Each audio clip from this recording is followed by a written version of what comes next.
Qatar for over 12 years now, and I've witnessed huge changes here in this country, from the massive skyscrapers to the huge mega projects that are being completed ahead of the 2022 World Cup.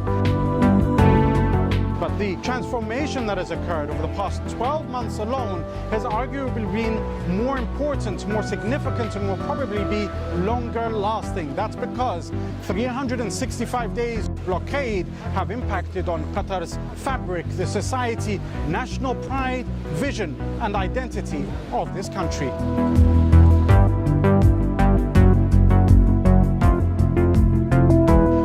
Illegal blockade was imposed on Qatar, the aim was to cut it off, to isolate it from the rest of the world. Not only were borders closed, but also airspaces. Qatar Airways, the national carrier, was prevented from flying to up to 18 different destinations.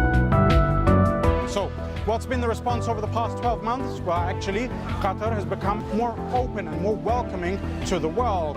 Up to 80 nationalities can now come to visit Qatar, visa-free or obtaining visa on arrival at Hamad International Airport.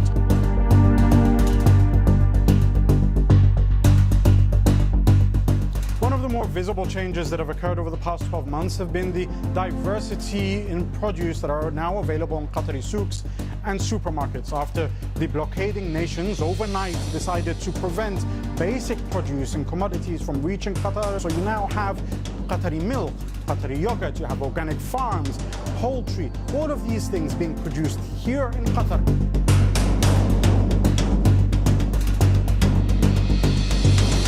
Producing its own goods, one of the things that have helped enrich the Qatari markets is the opening of Hamad International Port to break free from the shackles of depending on some of the regional countries, particularly the United Arab Emirates, when Qatar used to depend on the use of Jabal Ali Port. And what we've seen over the past 12 months is every single project related to the Qatar 2022 World Cup, in terms of the roads, the highways, and more importantly, the metro system that is being built, all of those have been met on time.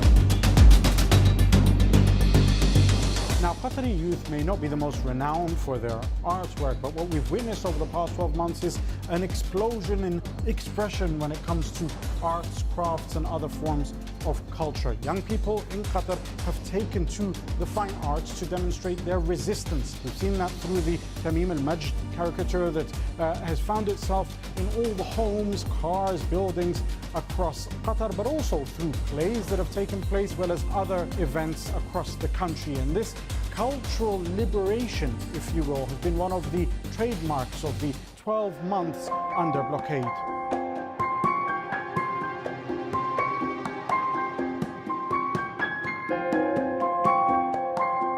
For me, the most important and heartwarming transformation that I've witnessed take place here in Qatar as a direct result of 365 days under blockade has been the coming together of people living in Qatar. Whereas before, what you had was a diverse population, each living their separate lives in this country, you now have a truly cosmopolitan, more united social fabric.